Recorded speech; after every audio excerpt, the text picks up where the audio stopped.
નમો અરિહંતાણં નમો સિદ્ધાણં નમો આયર્યાણં નમો ઉજ્જયાણં નમો લોયે સૌસાહુનં અસપંચનમોકારો સર્વપાવપનાશનો મંગલાણં ચ સૌવર્તે પરમં મંગલમ અજ્ઞાનતિમિરંધાના જ્ઞાનાંજનશલાકયા ચક્ષુન્મીલિतं येन તસ્મૈ શ્રી ગુરુવે નમઃ મુખાદિવ્યાકુક્ષિરત્નં શબ્દજિતવર્યાત્મજં શ્રીરાજચંદ્રયહું વંદે તત્વલોચનદાયકં પ્રભુતત્વલોચનદાયકં.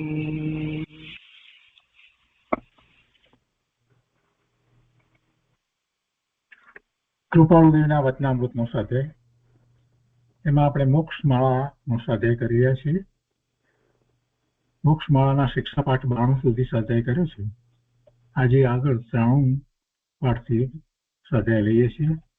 પુસ્તકમાં પાના નંબર 124, શિક્ષા પાઠ 93, તત્વાવબોધ ભાગ 12.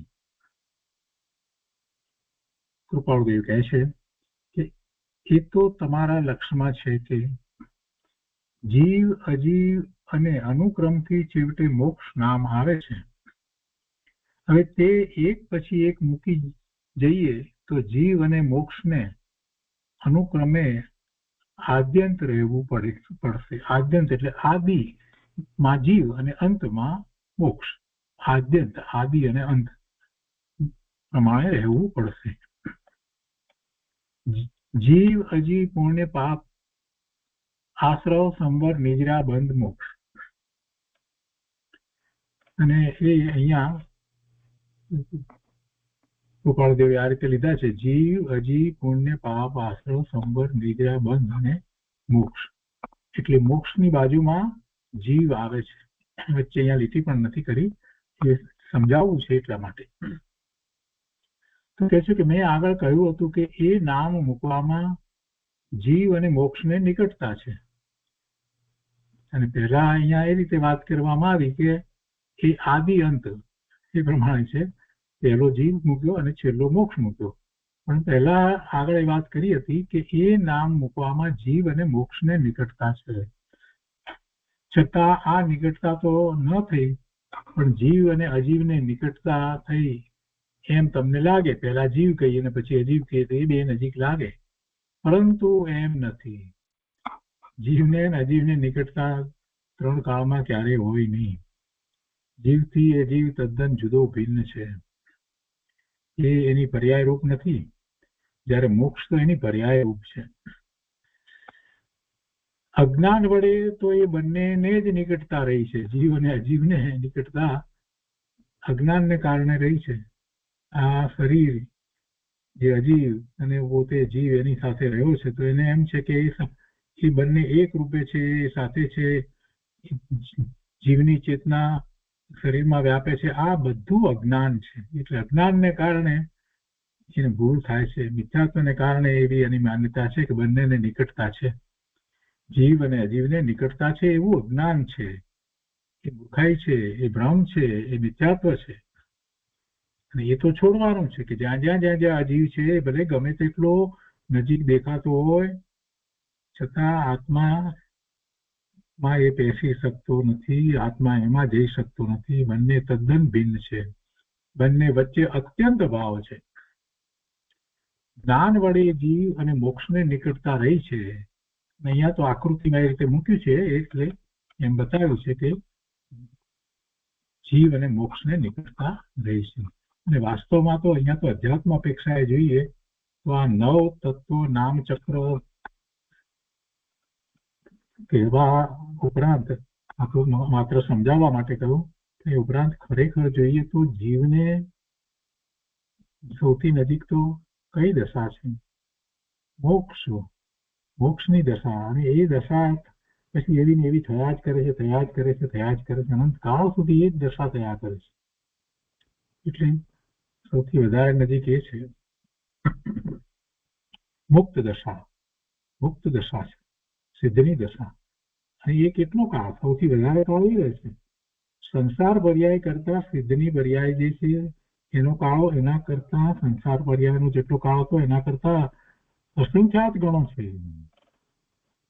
અહીંયા કે છે કે હવે જુઓ એ બંનેને કઈ નિકટતા આવી છે. અહીંયા ચક્ર જોઈ અને આપણે કહેવાનું છે હા કહેલી નિકટતા આવી ગઈ છે, પણ એ નિકટતા તો દ્રવ્ય રૂપ છે. જ્યારે ભાવે નિકટતા આવે ત્યારે સર્વ સિદ્ધિ થાય. ભાવથી જીવને અને મોક્ષને નિકટતા છે. તો કે એ નિકટતાનું સાધન સત પરમાત્મ તત્વ,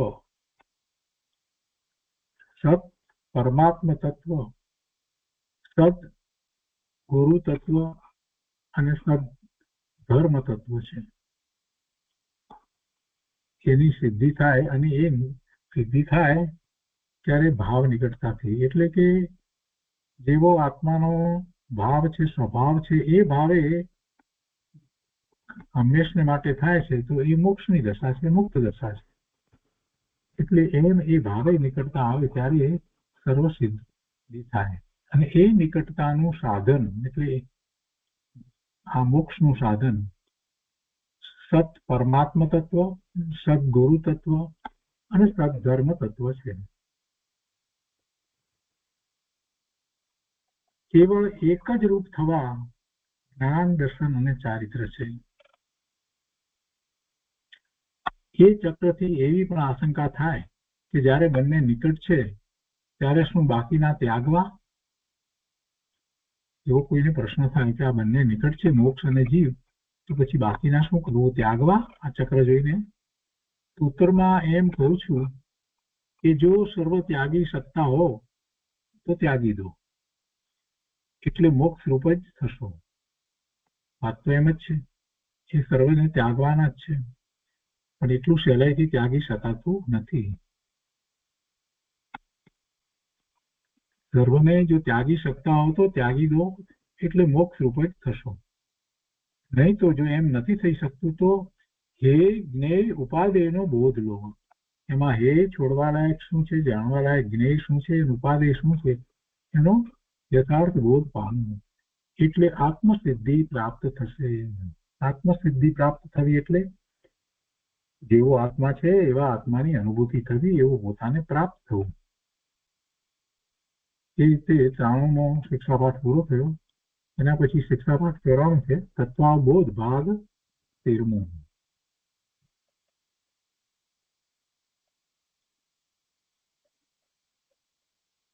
અહીંયા કહે છે કે જે હું કહી ગયો તે કંઈ કેવળ જન્મકુળથી જન્મ પામેલા પુરુષને માટે નથી. જૈનમાં જન્મ્યા હોય એને જ માટે છે વાત એમ નથી, પરંતુ સર્વને માટે છે. અને જૈન દર્શન તો એમ જ માને છે જીવ માત્રને એ તો એ દ્રષ્ટિપૂર્વક જ જુએ છે.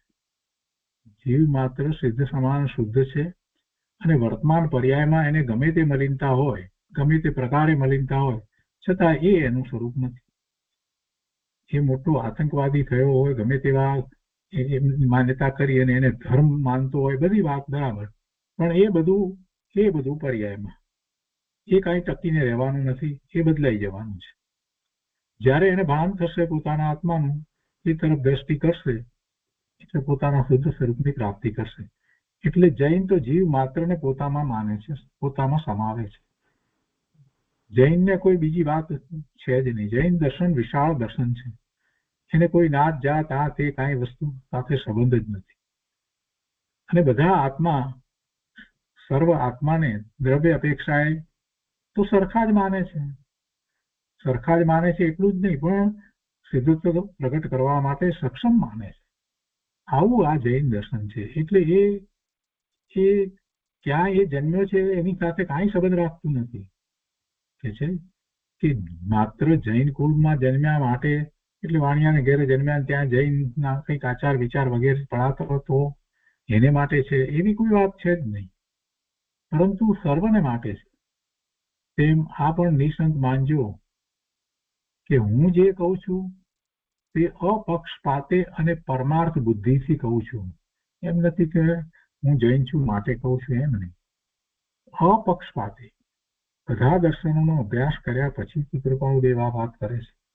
એમને તો બધા દર્શન જ્ઞાન હતું, સૂક્ષ્મતાથી જ્ઞાન હતું, પૂર્વનું એવું લઈને આવ્યા હતા. એટલે કહે છે કે મને કોઈ પ્રત્યે એવો પક્ષપાત છે જ નહીં. પણ જૈન દર્શન પૂર્ણ છે. જૈન દર્શન જે છે એની કોઈએ સ્થાપના કરી નથી, શરૂઆત કરી નથી.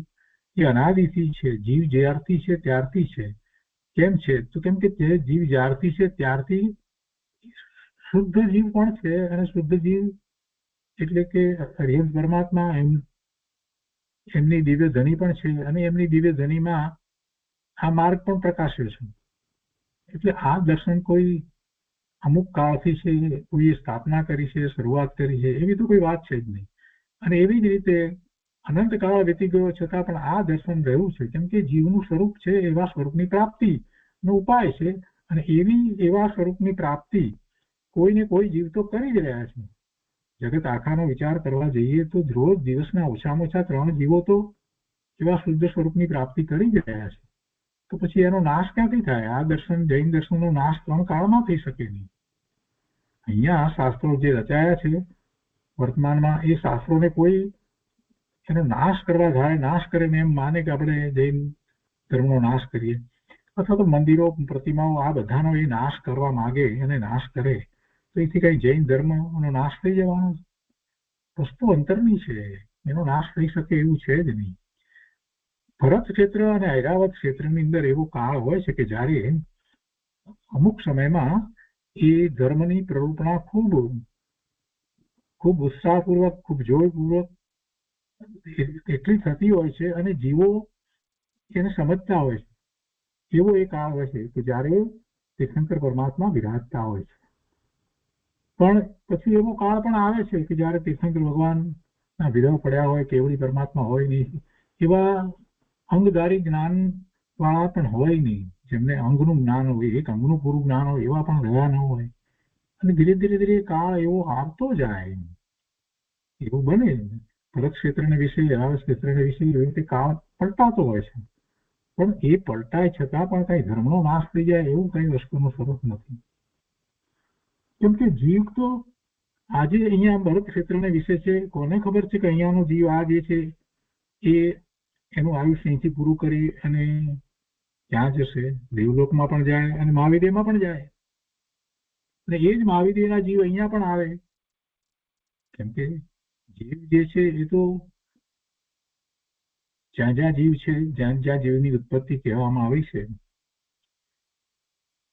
તો અઢીદ્વીપને વિશે છે તો છે, અને અઢીદ્વીપને વિશેથી મનુષ્યની વાત કરીએ તો અઢીદ્વીપને વિશેથી મનુષ્ય તો કેવળી થાય છે. જીવ તો ક્યાં નથી. કેટલાય સમુદ્ર પછીથી બહાર પણ એ જીવ સંખ્યા છે, તિર્યંચો પણ છે. એટલે એનો વિચાર જ્યારે કરીએ છીએ તો આપણને ખ્યાલ આવે છે કે ગમે ત્યાંથી ગમે ત્યાં જીવ જઈ શકે છે. એ ધર્મ પામેલો જીવ મહાવિદેય ક્ષેત્રમાંથી, અથવા તો કોઈક એવો ધર્મ પામેલો જીવ દેવલોકમાંથી કે મનુષ્યલોકમાંથી કે તિર્યંચમાં પણ હોય, એનો ક્યાં પણ જન્મ થઈ શકે. એટલે જૈન ધર્મનો પૂર્ણપણે નાશ થવાની તો વાત જ નથી. અને મહાવિદેય ક્ષેત્રમાં તો 3 કાળ એક સરખો ધર્મનો કાળ હોય છે. ત્યાં તો હંમેશા તીર્થંકર ભગવાન વિરાજમાન હોય છે. ઓછામાં ઓછા 20 તીર્થંકર ભગવાન હોય, અને વધુમાં વધુ 160 તીર્થંકર ભગવાન મહાવિદેય ક્ષેત્રને વિશે હોય, 5 મહાવિદેય ક્ષેત્રને વિશે હોય, અને હજારો કેવળી ભગવાન હોય છે. એટલે જૈન દર્શન જે છે એ કોઈનું દર્શન છે, કોઈનો ધર્મ છે એવી વાત નથી, કે વાણિયાનો ધર્મ છે કે એવી કોઈ વાત છે જ નહીં. અને ખરેખર જોવા જઈએ તો જૈન દર્શનને સાચી રીતે સમજી, સ્વીકારી અને એવું સર્વોચ્ચ પુરુષાર્થ કરવા વાળા તો ક્ષત્રિય હતા, એથી પછી એના પછી બ્રાહ્મણો હતા કે જેમાંના ઘણા તો ગણધર થયા, પછી વાણિયા વૈશ્ય તો પછી આવે છે. એટલે આખી વાતને જ્ઞાતિ સાથે કે બીજી કોઈ વસ્તુ સાથે સંબંધ નથી. જૈન દર્શન તો જીવ માત્ર ને, એમાં તો તિર્યંચ હોય તો પણ એને જીવ તરીકે જ જુએ છે, એમાં શુદ્ધ આત્માને જ દેખે છે, એવી તો એની માન્યતા છે. એની વર્તમાન પર્યાય ગમે તેવી હીણી હોય તેથી શું થઈ ગયું, આજે એ નિગોદનો જીવ છે, કોને ખબર, આપણી પહેલા તો એ સિદ્ધ થઈ જાય. અહીંયા કહે છે કે જે હું કહી ગયો તે કંઈ કેવળ જૈન કુળથી જન્મ પામેલા પુરુષ માટે નથી, પરંતુ સર્વને માટે છે. તેમ બીજી પણ વાત એ છે કે આપ પણ નિઃશંક માનજો કે હું જે કહું છું તે અપક્ષપાતે અને પરમાર્થ બુદ્ધિથી કહું છું. તમને જે ધર્મ તત્વ કહેવાનું છે તે પક્ષપાત કે સ્વાર્થ બુદ્ધિથી કહેવાનું મને કંઈ પ્રયોજન નથી. કૃપાળુદેવ કહે છે કે મને શું પ્રયોજન છે કે હું તમને ખોટું કહું અથવા તો પક્ષપાત બુદ્ધિથી કે સ્વાર્થ બુદ્ધિથી તમને કહું, મને કોઈ પ્રયોજન એવું નથી. પક્ષપાત કે સ્વાર્થથી હું તમને અધર્મ તત્વ બોધી અધોગતિને શા માટે સાધું? જો હું પક્ષપાત પૂર્વક સ્વાર્થથી તમને અધર્મ તત્વનો બોધ આપું તો મારી તો અધોગતિ થાય ને, અને એવું હું શા માટે કરું? વારંવાર હું તમને નિર્ગ્રંથના વચનામૃતો માટે કહું છું, નિર્ગ્રંથના વચનામૃતો માટે કહું છું. તેનું કારણ તે વચનામૃતો તત્વમાં પરિપૂર્ણ છે. નિર્ગ્રંથ મુનિ એમના વચનામૃતો એમણે શાસ્ત્ર દ્વારા કહ્યા હોય કે સાક્ષાત કહ્યા હોય ને આપણે સાંભળ્યા હોય, એ વચનામૃતો તત્વમાં પરિપૂર્ણ છે. તે છે અને અત્યારમાં પણ એ આપણને ઉપલબ્ધ છે. જિનેશ્વરોને એવું કોઈ પણ કારણ નહોતું કે જે નિમિત્તે તેઓ મૃષા કે પક્ષપાતી બોધે. જિનેશ્વર ભગવાનની વાણીમાંથી જ આ નિર્ગ્રંથ વચનામૃતો છે આવ્યા છે ને. ગણધર ભગવાને અને આચાર્ય ભગવાને બધાએ જે રચનાઓ કરી ભગવાનના વચન છે, જીનવાણી છે. અને જીનવાણી તો એ જિનેશ્વર ભગવાન જયારે સર્વજ્ઞ થયા તે પછીથી બહાર આવી છે. તો એવા જિનેશ્વરોને એવું કોઈ પણ કારણ નહોતું કે જે નિમિત્તે તેઓ અસત્ય બોલે, ગુસ્સા બોલે કે પક્ષપાતી બોધ આપે. ભગવાનને તો કાંઈ કારણ નહોતું. તો કોઈ કહે છે કે પણ એમને જ્ઞાન ન હોય ને ભૂલ થાય. અરે ભાઈ, એ સર્વજ્ઞ પરમાત્મા હતા, એમને માટે અજ્ઞાનનો વિકલ્પ કરવો એ પણ પાપ છે. એમને વળી અજ્ઞાન કહેવાય? કોઈ અપેક્ષા એ વાત ન થઈ શકે. એટલે કૃપાળુદેવ પણ એમ કે છે કે કોઈ પક્ષપાતથી બોધે એ તો વાત નથી, પણ તેમ તેઓ અજ્ઞાની ન હતા કે એથી મૃષા ખોટો બોધ અપાઈ જાય, એથી મૃષા બોધાઈ જાય, એવું પણ હતું નહીં. આશંકા કરશો કે અજ્ઞાની નહોતા એ શા ઉપરથી જણાય? છતાંય હજી તમને કદાચ એમ આશંકા થાય કે અજ્ઞાની નહોતા, એ તમે કઈ રીતે કહી શકો, કઈ રીતે અમે એને માનીએ? તો તેના ઉત્તરમાં એ સર્વજ્ઞ પરમાત્મા જિનેશ્વર ભગવાન એઓના પવિત્ર સિદ્ધાંતોના રહસ્યને મનન કરવાનું કહું છું. એમને જે પવિત્ર સિદ્ધાંતો આપ્યા છે, એટલે તો વસ્તુનું સ્વરૂપ છે, એ સિદ્ધાંત રૂપે એમણે સમજાવ્યું છે, જે કહ્યું છે એના રહસ્યને મનન કરવાનું કહું છું. અને એનો જયારે તમે વિચાર કરશો ત્યારે તમને ખ્યાલ આવશે કે એમને અજ્ઞાનનો કોઈ અંશ હોઈ શકે જ નહીં. એ સર્વજ્ઞ હતા.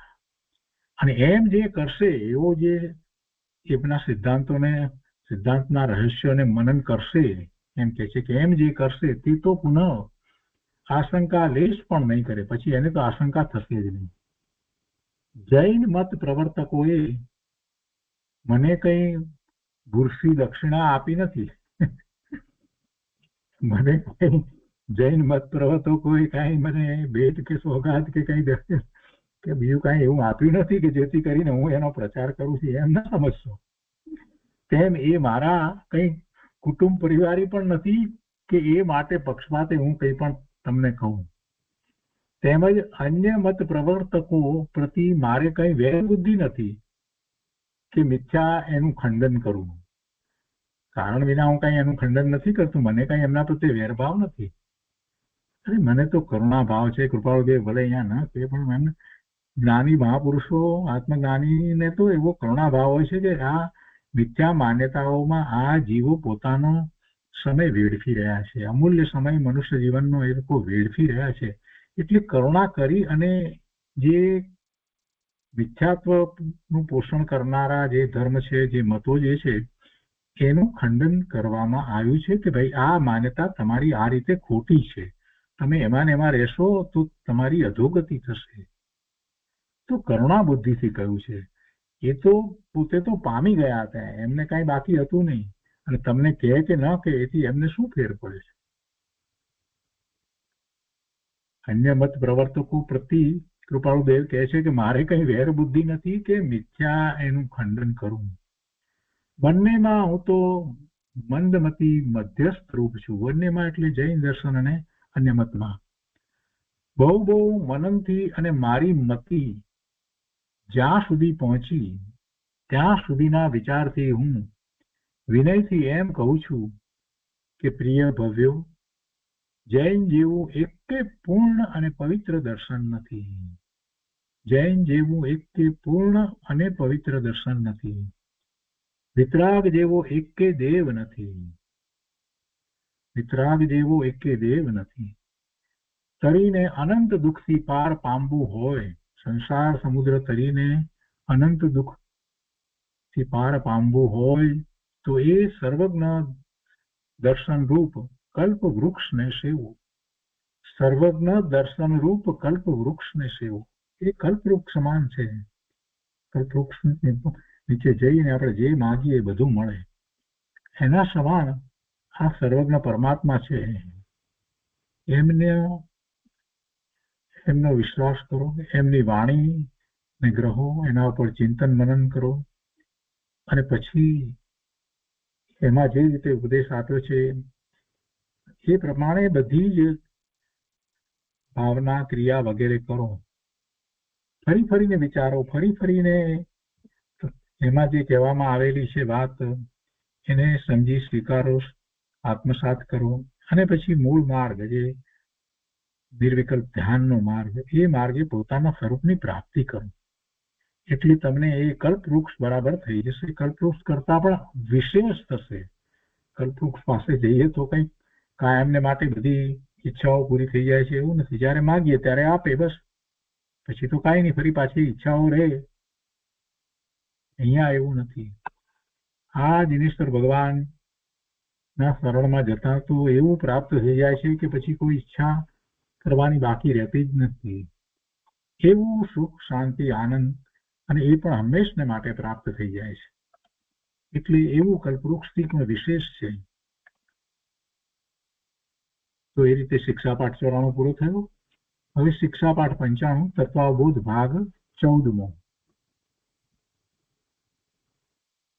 કૃપાળુદેવ કહે છે, જૈન એ એટલી બધી સૂક્ષ્મ વિચાર સંકળનાથી ભરેલું દર્શન છે કે જેમાં પ્રવેશ કરતા પણ બહુ વખત જોઈએ. કેવું જૈન દર્શન છે! અદ્ભુત જૈન દર્શન છે. એની એક વાતને સમજી સ્વીકારીને આગળ વધીએ ત્યારે એમ લાગે કે આપણને હવે ખ્યાલ આવે છે કે ઓહો, દિનેશ્વર ભગવાનની કેવી અદ્ભુત દશા હશે, આચાર્ય ભગવાનની કેવી દશા હશે, એનો ખ્યાલ આવે છે. અને એમણે આ બધું ભગવાનની વાણી દ્વારા પ્રાપ્ત કર્યું અને આપણને એ બધું આપ્યું, કરુણા કરીને આપ્યું. તો આપણે પણ એવી દશા પ્રાપ્ત કરીએ એમ બધું આપી દીધું છે. એટલે સુધી પહોંચવા માટે ઘણો સમય જોઈએ. સમય જ જોઈએ એટલું જ નહીં, પણ અપૂર્વ એવી રુચિ જોઈએ. ક્યારે જે એવી રુચિ ન થઈ હોય એવી અપૂર્વ રુચિ જોઈએ. બધું બળ એ તરફ લાગી જાય ત્યારે એ સમજાય, સ્વીકારાય, આત્મસાત થાય અને પ્રાપ્તિ થાય, પોતાના સ્વરૂપની પ્રાપ્તિ થાય. કેમ કે જૈન દર્શન તો પોતાના સ્વરૂપની શાશ્વત વસ્તુની પ્રાપ્તિ કરાવનારું દર્શન છે કે બહુ વખત જોઈએ. ઉપરથી કે કોઈ પ્રતિપક્ષીના કહેવાથી અમુક વસ્તુ સંબંધી અભિપ્રાય બાંધવો કે અભિપ્રાય આપવો એ વિવેકીનું કર્તવ્ય નથી. ઉપરથી વાત જાણીને અભિપ્રાયો આપવા એમ નહીં. અને બહુ સરસ રીતે ઉદાહરણ દ્વારા વાતને સમજાવી છે કે એક તળાવ સંપૂર્ણ ભર્યું હોય, તેનું જળ ઉપરથી સમાન લાગે છે, પણ જેમ જેમ આગળ ચાલીએ છીએ તળાવમાં તેમ તેમ વધારે ઊંડાપણું આવતું જાય છે, છતાં ઉપર તો જળ સપાટ જ રહે છે. તેમ જગતના સઘળા ધર્મમતો એક તળાવ રૂપ છે. તેને ઉપરથી સામાન્ય સપાટી જોઈને સરખા કહી દેવા એ ઉચિત નથી. સઘળાને સરખા કહી દેવા એ ઉચિત નથી. જો કૃપાળુ દેવે પણ આટલી બધી વાત કરી છે, અને હજી અત્યારે વર્તમાનની અંદર આ દેશમાં અમેરિકામાં જૈનાની અંદર, જૈના એટલે એવું ઓર્ગેનાઇઝેશન, આખા અમેરિકા કેનેડા એટલે નોર્થ અમેરિકા ખંડનું ના જૈનોનું એવું ઓર્ગેનાઇઝેશન, ને એની અંદર એ સર્વ ધર્મ સમાનની પરિષદો યોજે છે. અને તો એમ થાય કે કોઈ કૃપાળુ દેવને માનવા વાળા એને કહેવા ના પાડવા ન ગયા, અને ગુરુદેવને માનવા વાળા કોઈ ના પાડવા ન ગયા, અને બીજા પણ બધા જ ચારે ફિરકાની અંદર બધા જ માને છે કે જૈન મત, જૈન દર્શન જેવું કોઈ બીજું દર્શન છે જ નહીં. છતાં એમાં કોઈ કહેવા ના ગયું કે આ તમે તમારા પ્લેટફોર્મ ઉપર આ બાકી બધાને બોલાવીને શું સાબિત કરવા માંગો છો? આ મિથ્યાત્વના પોષણ કરીને તમારે કરવું છે શું? જરાક તો વિચાર કરો. કૃપાળુ દેવના વચનામૃત તો પકડો. શું કે છે કે પાણી ઉપરથી સપાટી સરખી દેખાય, પણ દરેક જગ્યાએ ઊંડાણ જુદું જુદું છે. પહેલા શરૂઆતમાં ઓછું ઊંડાણ છે, આગળ જતા ઊંડાણ વધતું જાય છે, પણ ઉપરની સપાટી તો બધી એક જ દેખાય છે. તો તમે એમ સરખું કહી દો, તળાવની ઊંડાઈને સરખી કહી દો છો? નથી કહેતા. છતાં ઉપર તો જળ સપાટ જ રહે છે. તેમ જગતના સઘળા ધર્મમતો એક તળાવ રૂપ છે. તેને ઉપરથી સામાન્ય સપાટી જોઈને સરખા કહી દેવા એ ઉચિત નથી. અને એમ સરખા કહેવા વાળા, એમ કહેનારા તત્વને પામેલા પણ નથી. એ કાંઈ તત્વને પામેલા નથી. જૈનની એને કાંઈ ખબર જ નથી. જૈનના એકેકા પવિત્ર સિદ્ધાંત પર વિચાર કરતા આયુષ્ય પૂર્ણ થાય તો પણ પાર પામીએ નહીં તેમ રહ્યું છે. એવું જૈનનું સ્વરૂપ છે, એવો જૈનનો મત છે, એવું જૈન દર્શન છે, એવી દિનેશ્વર ભગવાનની વાણી છે. બાકીના સઘળા ધર્મ મતોના વિચાર જીન પ્રણીત વચનામૃત સિંધુ આગળ એક બિંદુ રૂપ પણ નથી. શું કે છે કૃપાળુદેવ? કે બાકી બીજા બધા મતો જે છે, સઘળા ધર્મ મતો જે છે, એના વિચાર જીન પ્રણીત એટલે જીનેશ્વર ભગવાન પ્રણીત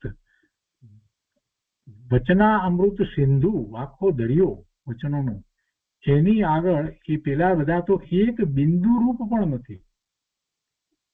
જૈન જેણે જાણ્યો અને સેવ્યો તે કેવળ નિરાગી અને સર્વજ્ઞ થઈ જાય છે.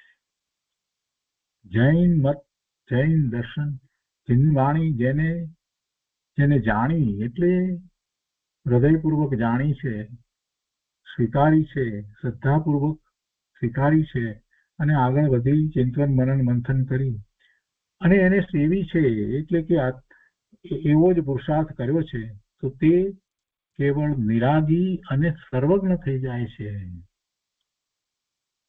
વળી કહે છે કે એના પ્રવર્તકો કેવા પવિત્ર પુરુષો હતા. જૈનના પ્રવર્તકો કેવા પવિત્ર પુરુષો હતા. આ સાતમે છઠ્ઠે ગુંસાને ઝૂલતા મુનિરાજનો જયારે વિચાર કરીએ છીએ ત્યારે આપણને થાય છે ઓહો, જંગલમાં રહીને, આનંદની અદભુત દશામાં રહીને કેવા કામ એમણે કર્યા છે.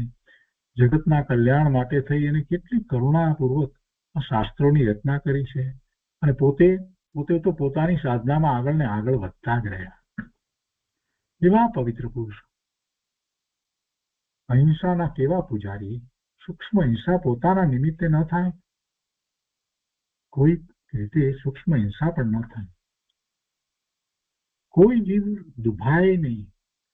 અને એટલું જ નહીં, પણ નાનામાં નાનો જીવ છે એ ભગવાન આત્મા છે, અને અત્યારે એની આ પર્યાય છે એ ત્યાંથી આયુષ પૂરું થતા એ કોને ખબર કે મનુષ્ય નહીં થાય. અત્યારે જે મચ્છર તરીકે રહેલો અહીંયા કરડતો જે જીવ છે એ કોને ખબર કે કાલે મનુષ્ય નહીં થાય. એ તો એનો કોઈક એવા પાપ કર્મનો ઉદય હશે, એટલે થોડો સમય માટે એનું ટૂંકું એવું આયુષ મચ્છરનું થઈ ગયું, એમાંથી નીકળી જાય, નહીં થાય. એમાં કઈ નથી એવું ને કે એને ક્રમમાં આવવું પડે, પછી 2 ઇન્દ્રિય 3 ઇન્દ્રિય 4 ઇન્દ્રિય 5 ઇન્દ્રિય એવો કોઈ ક્રમ નથી. આ વાત જૈન સિવાય બીજે ક્યાંય નથી. એટલે જૈન અને જૈન મતમાં રહેલા એના પ્રવર્તકો, એમની પણ દ્રષ્ટિ કેવી હોય? જીવ માત્ર પ્રત્યેની એમની દ્રષ્ટિ, એમની કરુણા, અહિંસાનો જે ભાવ કેવો અદભુત છે. અહીંયા કહે છે કે એના પ્રવર્તકો કેવા પવિત્ર પુરુષો હતા, એના સિદ્ધાંતો કેવા અખંડ, સંપૂર્ણ અને દયામય છે. સિદ્ધાંતો પણ કેવા છે? અખંડ, સંપૂર્ણ અને દયામય છે. કેવા દયામય છે? એની સાથે કોઈ તુલના ન થઈ શકે એવા દયામય, એવા સંપૂર્ણ, અખંડ છે. એમાં કોઈ દોષ આવતો જ નથી. અને એ સિદ્ધાંતો ને જ્યારે સમજાવવામાં આવ્યા છે તો અનેક અપેક્ષા સહિત સમજાવવામાં આવ્યા છે. એટલે એનું ગાંભીર્ય કેટલું બધું વધી જાય છે. ગંભીરતાનો પાર નથી. એમાં દૂષણ કાંઈ જ નથી. સિદ્ધાંતોમાં કોઈ દૂષણ નથી. કેવળ નિર્દોષ તો માત્ર જેનું દર્શન છે એવું આ જિનેશ્વર કથિત જૈન દર્શન છે. એવો એક પારમાર્થિક વિષય નથી કે જે જૈનમાં નહીં હોય. એવો એક પારમાર્થિક વિષય નથી કે જે જૈનમાં નહીં હોય.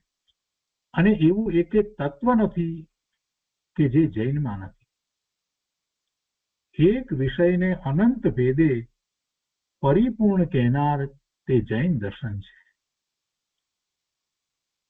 પ્રયોજનભૂત તત્વ એના જેવું ક્યાંય નથી. એક દેહમાં 2 આત્મા નથી, તેમ આખી સૃષ્ટિમાં 2 જૈન એટલે જૈનની તુલ્ય એકે દર્શન નથી. જૈન જેવું બીજું કોઈ દર્શન નથી. એમ કહીએ ને કે એક દેહમાં 2 આત્મા નથી, તેવી રીતે આખી સૃષ્ટિમાં 2 જૈન દર્શન નથી. એટલે કે જૈન ની તુલ્ય બીજું કોઈ દર્શન નથી, એકે દર્શન નથી. અને આમ કહેવાનું કારણ શું? તો માત્ર તેની પરિપૂર્ણતા, તેની નિરાગિતા, તેની સત્યતા અને તેની જગત હિતસ્વીતા. પરિપૂર્ણતા, નિરાગિતા, સત્યતા અને જગત હિતસ્વીતા. જગત આખાને હિતકારી, જગતના જીવ માત્રને જૈન દર્શન હિતકારી છે. બહુ સરસ વાત કરી છે. શિક્ષા પાઠ 95 તથા બોધ ભાગ 14. આ તો વારંવાર વાંચવો અને બીજાઓને પણ વંચાવવું, એમને સમજાવવું, એ બહુ મહત્વનું છે કે જેથી કરી અને જૈન મત છોડી અને બીજે ફાંફા મારવાની એની વૃત્તિ હોય ને તો છૂટી જાય. આવું અમૂલ્ય વસ્તુનું સ્વરૂપ જાણવાનો વિશેષ પુરુષાર્થ કરવાને બદલે બીજે ફાંફા મારે છે. જૈન મતમાં પોતાને જૈન કેવડાવે, વાણિયાને ઘેરે જન્મ્યા છે, અને પાછો બીજે ક્યાંક ને ક્યાંક ફાંફા મારતો હોય, કંઈક ને કંઈક બાધા આકડી ક્યાંક ને ક્યાંક બીજે બધેની રાખતો હોય. ભાઈ, તને એ શોભતું નથી. જીન મતને છોડીને તું બીજે બધે એ સ્વાર્થ બુદ્ધિથી જાય છે અને બધું જે કરે છે એમાં તો તને પાપના બંધ પડે છે. જરાક વિચાર કર. બહુ સુંદર પાઠ છે. તો એ રીતે શિક્ષા પાઠ 95 પૂરો થયો. એના પછી શિક્ષા પાઠ 96 છે, તત્વાવબોધ ભાગ 15. શિક્ષા પાઠ 96 તત્વાવબોધ ભાગ 15 કૃપાળુદેવ લખે છે કે ન્યાયપૂર્વક આટલું મારે પણ માન્ય રાખવું જોઈએ કે જ્યારે એક દર્શનને પરિપૂર્ણ કઈ વાત સિદ્ધ કરવી હોય ત્યારે પ્રતિપક્ષની મધ્યસ્થ બુદ્ધિથી અપૂર્ણતા દર્શાવવી જોઈએ. એટલે બીજો પ્રતિપક્ષ જે છે એની સામે મારે જૈન દર્શનની વાત કરવી છે, પરિપૂર્ણ કઈ એ વાતને સિદ્ધ કરવી છે, તો પછી એ પરિપૂર્ણ છે તો સામે બીજું દર્શન જે છે પ્રતિપક્ષ એટલે એ અપૂર્ણ છે એ મધ્યસ્થ રહીને કહેવું જોઈએ, એમને એમ ના કહેવું જોઈએ. કે છે કે પ્રતિપક્ષની મધ્યસ્થ બુદ્ધિથી અપૂર્ણતા દર્શાવવી જોઈએ, કોઈ પક્ષપાત પૂર્વક પણ નહીં, બીજી કોઈ રીતે પણ નહીં, મધ્યસ્થ બુદ્ધિથી. અને એ બે વાત પર વિવેચન કરવા જેટલી અહીં જગ્યા નથી. એક તો હા એક દર્શનને પરિપૂર્ણ કઈ વાત સિદ્ધ કરવી હોય ત્યારે પ્રતિપક્ષની મધ્યસ્થ બુદ્ધિથી અપૂર્ણતા દર્શાવવી જોઈએ, અને એ જે દર્શન પરિપૂર્ણ છે એની પરિપૂર્ણતા બતાવવી જોઈએ. ન્યાયપૂર્વક આટલું મારે પણ માન્ય રાખવું જોઈએ કે જ્યારે એક દર્શનને પરિપૂર્ણ કઈ વાત સિદ્ધ કરવી હોય ત્યારે પ્રતિપક્ષની મધ્યસ્થ બુદ્ધિથી અપૂર્ણતા દર્શાવવી જોઈએ, અને એ બે વાત પર વિવેચન કરવા જેટલી અહીં જગ્યા નથી. તો પણ થોડું થોડું કહેતો આવ્યો છું. મુખ્યત્વે જે વાત છે તે આ છે કે એ મારી વાત જેને રુચિકર થતી ન હોય તે એને રુચિકર થતી ન હોય કે અસંભવિત લાગતી હોય તો તેણે જૈન તત્વવિજ્ઞાની શાસ્ત્રો અને અન્ય તત્વવિજ્ઞાની શાસ્ત્રો મધ્યસ્થ બુદ્ધિથી મનન કરી ન્યાયને કાંટે તોલન કરવું. તમને મારી વાત જો એમ ન લાગતી એ બરાબર રુચિકર ન થતી હોય તો તમે જાતે જૈન તત્વવિજ્ઞાની શાસ્ત્રો અને અન્ય તત્વવિજ્ઞાની શાસ્ત્રો મધ્યસ્થ બુદ્ધિથી વાંચી વિચારી મનન કરી અને ન્યાયને કાંટે એને તોડો. એ ઉપરથી અવશ્ય એટલું મહાવાક્ય નીકળશે કે જે આગળ નગારા પર દાંડી ઠોકીને કહેવાયું હતું તે ખરું હતું. વારંવાર કહેવાયું હોય ત્યારે એમ કે નગારા પર દાંડી ઠોકીને કહેવાયું હતું, નગારા ઠોકીને કહેવાયું હતું. કયું વાક્ય કહેવાયું? કે જૈન દર્શન જગતનું સર્વશ્રેષ્ઠ દર્શન છે અને પૂર્ણ દર્શન છે. એ જે બધી વાત જે કહેવાય છે એ ત્યારે પછી તમને બરાબર લાગશે. આ બધો તમે અભ્યાસ કરશો ત્યારે તમને એ ખ્યાલ આવશે. આગળ કહે છે કે જગત ગાડરિયો પ્રવાહ છે. ગાડરિયો પ્રવાહ એટલે ઘેટાનો પ્રવાહ. ઘેટામાં એક ઘેટું આગળ ચાલે, એની પાછળ બીજા, બીજાની પાછળ ત્રીજું, બધા એની પાછળ જાય. અને જો પહેલું ઘેટું ધ્યાન રાખ્યા વગર એમને એમ ખાડામાં પડે તો બધા પડે એની પાછળ. એટલે જગત ગાડરિયો પ્રવાહ છે. ધર્મના મતભેદ સંબંધીના શિક્ષા પાઠમાં દર્શિત કર્યા પ્રમાણે અનેક ધર્મમતની જાળ લાગી પડી છે. ધર્મના મતભેદ સંબંધીના શિક્ષા પાઠમાં દર્શિત કર્યા પ્રમાણે દર્શાવ્યું છે તે પ્રમાણે અનેક ધર્મમતની જાળ લાગી પડી છે. વિશુદ્ધ આત્મા કોઈક જ થાય છે. વિવેકથી તત્વને કોઈક જ શોધે છે. એટલે મને કંઈ વિશેષ ખેદ નથી કે જૈન તત્વને અન્ય દર્શનીઓ શા માટે જાણતા નથી. એવું કંઈ મને ખેદ નથી થતો. હોય જગત ગાડરિયો પ્રવાહ કહીને વાક્ય એમણે પૂરું કર્યું કે બહુ ઓછા લોકો એવા હોય છે કે પોતે સ્વતંત્ર બુદ્ધિથી વિચારે. જ્યાં જન્મ થયો છે એટલી જ વાતને ન પકડતા બધી જાતનો સૂક્ષ્મતાથી સારી રીતે પોતાને હિતકારી શું છે એનો વિચાર કરે.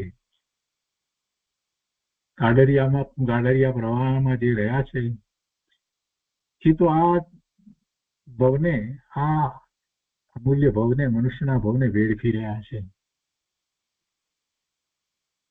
ધર્મના મતભેદ સંબંધીના શિક્ષા પાઠમાં દર્શિત કર્યા પ્રમાણે અનેક ધર્મમતની જાળ લાગી પડી છે. એ જાળમાંથી તમારે નીકળવું હોય બહાર, તમારે જાતે પણ અભ્યાસ કરવો જોઈએ.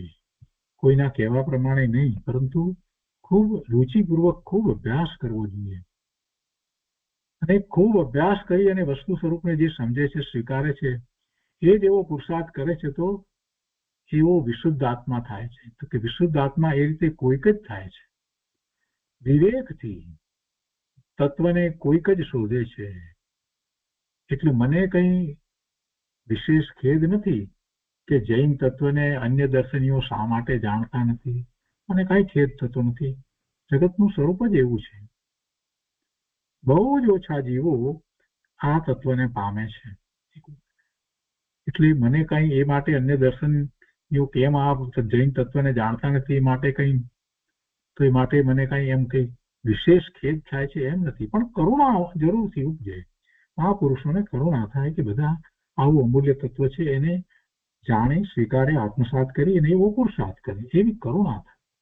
ખેદની વાત નથી. અને વળી કહે છે કે એ આશંકા કરવા રૂપ નથી કે આ બીજા લોકો અન્ય દર્શનીઓ શા માટે જાણતા નથી. એ બાબતની કોઈ મને આશંકા થતી નથી. હું સમજુ છું, મને ખ્યાલ છે કે જગતનું સ્વરૂપ એવું જ છે. અને જીવ માત્ર જે છે એ મિથ્યાત્વ સહિત છે તો અનેક મતમાં હોય, પણ જે સમજે છે એ સમ્યક્ત પ્રગટ કરે છે. એટલે એવી કરુણા થાય છે. મિથ્યા દ્રષ્ટિ તો બધા છે, પણ એ બધા પ્રત્યે કરુણા થાય છે કે આ લોકો સાચા માર્ગે ચાલે.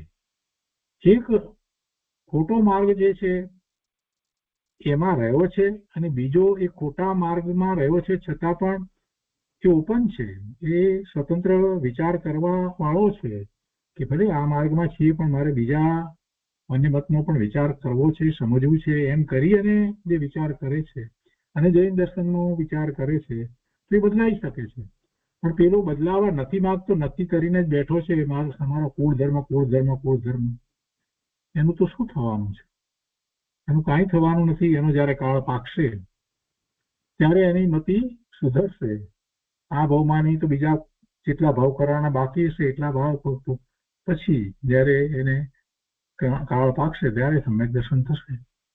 એટલે મહાપુરુષોને કોઈ માટે બીજી રીતે કોઈ દ્વેષનો ભાવ, તિરસ્કારનો ભાવ કે એવું કઈ ખેદનો ભાવ થતો જ નથી. એ તો સમજે છે, વસ્તુ સ્વરૂપને સમજે છે, જગતના સ્વરૂપને સમજે છે, જીવોના સ્વરૂપને સમજે છે કે આજે જે જીવ અત્યારે આપણને એમ લાગતું હોય કે આ આવો અજ્ઞાની મૂળ મિથ્યા દ્રષ્ટિ, કે જયારે કાળ પાકી જાય છે તો એને બધું એક પછી એક બધું જ બરાબર લાગવા માંડે છે. જૈન દર્શનની બધી જ વાત એકદમ એને બેસી જાય છે.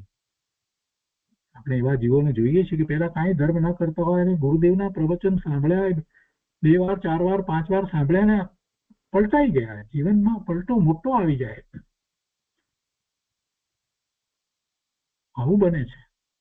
એટલે એમાં બીજા અન્ય દર્શનીઓ શા માટે આવા જૈન દર્શનને નથી જાણતા એ માટે કૃપાળુદેવ કહે છે કે કોઈ વિશેષ ખેદ કરવા જેવું નથી અને એમાં મને આશંકા કરવાનું પણ કાંઈ લાગતું નથી. હવે આગળ કહે છે કે છતાં મને બહુ આશ્ચર્ય લાગે છે કે કેવળ શુદ્ધ પરમાત્મા તત્વને પામેલા, સકળ દૂષણ રહિત, વૃષા કહેવાનું જેને કંઈ નિમિત્ત નથી એવા પુરુષના કહેલા પવિત્ર દર્શનને પોતે તો જાણ્યું નહીં, પોતાના આત્માનું હિત તો કર્યું નહીં, પણ અવિવેકથી મતભેદમાં આવી જઈ કેવળ નિર્દોષ અને પવિત્ર દર્શનને નાસ્તિક શા માટે કહ્યું છે? કેટલાક લોકો જૈન દર્શનને નાસ્તિક દર્શન કહે છે.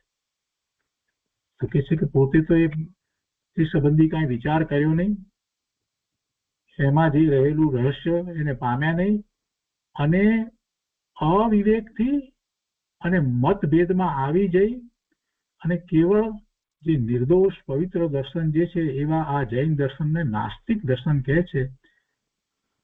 એ માટે જરા આશ્ચર્ય થાય છે. કૃપાળુદેવ કહે છે કે યદિ હું સમજુ છું કે એ કહેનારા એના તત્વને જાણતા નહોતા, વળી એના તત્વને જાણવાથી પોતાની શ્રદ્ધા ફરશે, ત્યારે લોકો પછી પોતાના આગળ કહેલા મતને ગાંઠશે નહીં. જે લૌકિક મતમાં પોતાની આજીવિકા રહી છે એવા વેદોની મહત્તા ઘટાડવાથી પોતાની મહત્તા ઘટશે. પોતાનું મિથ્યા સ્થાપિત કરેલું પરમેશ્વર પદ ચાલશે નહીં. તેથી જૈન તત્વમાં પ્રવેશ કરવાની રુચિને મૂળથી બંધ કરવા લોકોને એવી ભ્રમ ભૂરકી આપી કે જૈન નાસ્તિક છે. જૈન નાસ્તિક છે એમ એ લોકોએ કહ્યું. શા માટે કહ્યું એના બધા કારણ બતાવ્યા. પોતાની મહત્તા રાખવી છે, પોતાને બધામાં પોતાનો મત જે છે એ પ્રસ્થાપિત કરી અને પોતાની આજીવિકા ચલાવવી છે, પોતાની દુકાન ચલાવવી છે. ભાઈ આ તો બીજી કોઈ વાત નથી. એ ન સમજે એવી કોઈ વાત નથી. જે લોકો આ રીતે જોર જોરથી પ્રચાર કરીને જૈન દર્શનને નાસ્તિક દર્શન કહી રહ્યા છે ને બીજી રીતે જે જાત જાતની દલીલો કરે છે, તો એમને એટલી તો બુદ્ધિ છે કે જો એ જૈન દર્શનને વાંચે, વિચારે, સમજે તો સાચું છે એ સમજી શકે એમ છે. એમને કદાચ અંતરમાં ખ્યાલ પણ હોય, પણ હવે એક વાત પકડી છે, હવે જો ફરી પાછા બદલી નાખે એ વાતને તો પછી પોતાની આટડી ચાલે નહીં. આવી વાત છે. એટલે પછી એ રીતે આ જૈન નાસ્તિક છે એમ ચલાવી રહ્યા છે. તેથી જૈન તત્વમાં પ્રવેશ કરવાની રુચિને મૂળથી બંધ કરવા, લોકો એ તરફ વળે નહીં એ માટે લોકોને એવી ભ્રમ ભૂરકી આપી કે જૈન નાસ્તિક છે. તમે નાસ્તિક કહો એટલે લોકો એ તરફ વળે નહીં. લોકો તો બિચારા ગભરું ગાડર છે, ગાડર ઘેટા, ગભરું ઘેટા જેવા છે. એટલે પછી વિચાર પણ ક્યાંથી કરે. અને એ કહેવું કેટલું અનર્થકારક અને મૃષા છે, ખોટું છે. તે જેણે વિતરાગ પ્રણીત સિદ્ધાંતો વિવેકથી જાણ્યા છે તે જાણે. આ જે લોકો બધી વાત કરે છે, જૈન મતને નાસ્તિક બુદ્ધિ વગેરે કહે છે, એ બધા વિચારા ગભરું ગાડર જેવા લોકો કેટલા તો કાંઈ જાણતા નથી, વિચાર પણ કરતા નથી, શું કરે. પણ એ અનર્થકારક છે, અસત્ય છે, જુઠ્ઠું છે. એવું જે લોકોએ વિતરાગ પ્રણીત સિદ્ધાંતોને વિવેકથી જાણ્યા છે, જૈન દર્શનનો અભ્યાસ કર્યો છે, એ જાણે છે. મારું કહેવું મંદ બુદ્ધિઓ વખતે પક્ષપાતમાં લઈ જાય. આ મેં વાત કરી એ પણ મંદ બુદ્ધિઓ કદાચ એ પક્ષપાતમાં લઈ જાય. એમને એમ થાય કે આ પક્ષપાત કરે છે એવી વાત સમજે, પણ ખરેખર એવી વાત નથી. જેને કાંઈ પણ પોતાનું હિત કરવું છે, હિતની બુદ્ધિ થઈ છે, પોતે પોતાનું હિત વિચારી શકે છે, એને તો જૈન દર્શનનો અભ્યાસ થાય, કરી અને મધ્યસ્થપણે એ નિર્ણય લે. પણ જે નથી લેતા બિચારા છે, એ બિચારા નથી. ખરેખર જોવા જઈએ તો એમનો પ્રમાદ છે. કોઈ બિચારો હોતો નથી. જીવનો પ્રમાદ છે. કોઈ એમ કહે કે પણ એમને જીવનવાણી મળી નહીં એટલે શું થાય, પણ જીવનવાણી કેમ ન મળી? કેમ કે પૂર્વે જીવનવાણીની વિરાધના ઘણી કરી હશે, જીવનવાણીનો વિરોધ કર્યો હશે એટલે જીવનવાણી ન મળી. કંઈ પણ કારણ વિના કાંઈ પણ થતું જ નથી. અમુકને બિચારાને આમ કેમ, બિચારા ગરીબ થયા, આમ કેમ થયું, પણ ભાઈ પૂર્વે એમને કાંઈક એવા ભાવ કર્યા હશે એટલે એમને આમ થયું. સીધી સરળ વાત છે. દરેક વસ્તુ જે છે એમાં ન્યાય રહેલો છે, અને ન્યાય કોઈ ઉપર બેઠો કોઈ ઈશ્વર ન્યાય કરે છે એવી કોઈ વાત નથી.